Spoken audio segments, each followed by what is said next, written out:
অনেক দিন থেকে বড় মায়ের কাছে পুজো দিতে যাওয়ার খুব ইচ্ছে ছিল, কিন্তু হয়ে উঠছিল না। বলে না, মা যদি না চায় তাহলে সেটা কোনোভাবেই সম্ভব হয় না। তো বাড়িতে এসেছিল আমার মাসি, আর মাসির খুব ইচ্ছে ছিল বড় মাকে দেখার। তো সেই জন্যই চলে গেছিলাম বড় মাকে পুজো দিতে। তো ওই দিক থেকে আমার মাও এসছে, আর এদিক থেকে আমি মাসি গেছি একসাথে। তো এই হচ্ছে আমার মাসি, সেই মুর্শিদাবাদ থেকে এসছে আমার মাসি বড় মাকে দেখবে বলে, বড় মায়ের কাছে পুজো দেবে বলে। তো বাড়ি থেকেই টোটো করে উঠে গেছি, কারণ রাস্তা দিয়ে আবার কে দাঁড়িয়ে থাকবে, কতক্ষণে টোটো আসবে। আর দেখো কি পরিমাণে লাইন। তবুও আমরা শনি মঙ্গলবার করে আমি এখন আর যাই না, কারণ প্রচুর প্রচুর ভিড় হয় তাই। বুধবার গেছিলাম, তাতেই দেখো কত ভিড়, কত লাইন। ও বাবা গো! লাইনের জন্যই তো ভয়েতে অবস্থা খারাপ হয়ে যায়। কিন্তু কিচ্ছু করার নেই। মায়ের কাছে যাব, মাকে পুজো দেবো, একটু কষ্ট না করলে কি করে হবে?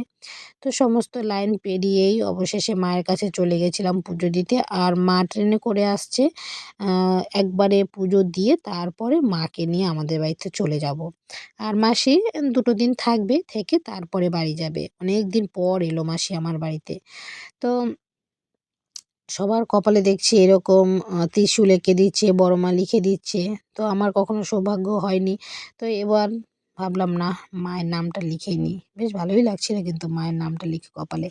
তো চলে এসেছি। এখন তো অনেক রকম নিয়ম পুজো দেওয়ার। আর পুজো দেওয়ার নিয়ম হচ্ছে, আগে যেমন আমরা পুজো দিতে যেতাম, অঞ্জলি দিতে পারতাম, এখন আর সেসব কিছুই না। কি বলে না বলে কিছুই বুঝি না। ডালাটা দেই, ব্যাস, তারা একটু ফুল টুল ছুঁইয়ে দেয়, প্রসাদটা একটু মায়ের চরণে দেয়, ব্যাস পুজো হয়ে যায়। কিন্তু কি করা যাবে, ভক্তিতেই সব। ভক্তি করলেই, ভক্তিতেই ভগবান কথাই বলে। ওই দেখো আমাদের বড় মা, বড় মা সবার মঙ্গল করুক, এই কথাটাই বলবো, আর কিচ্ছু না। তো যারা যারা এসছো তারা তো জানোই বড় মা কথা। আর যারা না জানো তারা এসো, এসে মায়ের কাছে তোমাদের সকল মানত করে যেও। আশা করি সবটাই পূর্ণ হবে, কারণ মা সবার মঙ্গলই করে।